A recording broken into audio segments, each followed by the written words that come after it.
കസ്തൂരിമാൻ എന്ന പരമ്പരയിൽ കാവ്യ എന്ന കഥാപാത്രമായി പ്രേക്ഷകർക്ക് സുപരിചിതയായ താരമാണ് റബേക്ക സന്തോഷ്.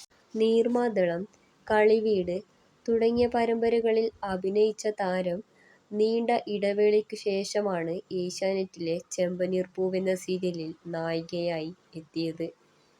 എന്നാൽ ഈ പരമ്പരയിൽ ആദ്യം രേവതി എന്ന നായികാ കഥാപാത്രത്തെ അവതരിപ്പിച്ചത് ഗോമതി പ്രിയയായിരുന്നു. 200 എപ്പിസോഡുകൾക്ക് ശേഷമാണ് താരത്തിന് ചെമ്പനീർപ്പൂവിൽ അഭിനയിക്കാനുള്ള അവസരം ലഭിച്ചത്.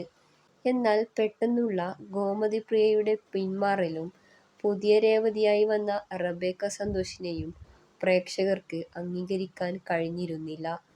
നിരവധി നെഗറ്റീവ് കമന്റുകളാണ് പുതിയ രേവതിക്കെതിരെ ഉണ്ടായത്.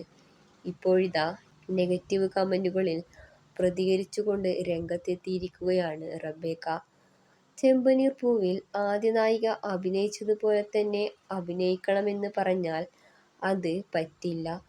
ആ കുട്ടി തമിഴിലും തെലുങ്കിലും ഈ കഥാപാത്രത്തെ അവതരിപ്പിച്ചു. കൂടാതെ സീരിയലിന്റെ നട്ടെല്ലായ ആദ്യ 100 എപ്പിസോഡുകൾക്ക് ശേഷമാണ് താൻ എത്തിയത്. രൂപവും വേഷവുമൊക്കെ ഒരുപോലെ കൊണ്ടുവരാൻ ശ്രമിച്ചിട്ടുമുണ്ട്. എന്നിട്ടും ജീവിതത്തിൽ ഇതുവരെ കേൾക്കാത്ത നെഗറ്റീവ് കമന്റുകളാണ് താൻ കേട്ടത്. നെഗറ്റീവ് കഥാപാത്രങ്ങൾക്കാണ് സാധാരണ ഇത്തരം കമന്റുകൾ കേൾക്കാറുള്ളത്. ആദ്യമൊക്കെ വിഷമമുണ്ടായിരുന്നു, ഇപ്പോൾ അത് ശീലമായെന്ന് റബേക്ക പറയുന്നു.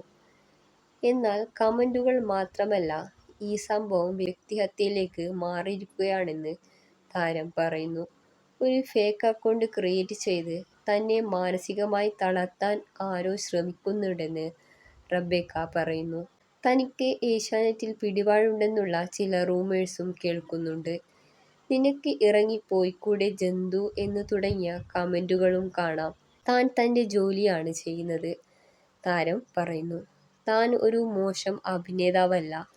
തനിക്ക് തോന്നുമ്പോൾ അഭിനയം നിർത്തും.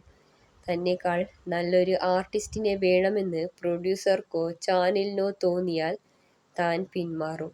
പക്ഷേ ഒരിക്കലും ഭീഷണിയെ ഭയന്ന് താൻ പിന്മാറില്ലെന്ന് റബേക്ക പറയുന്നു.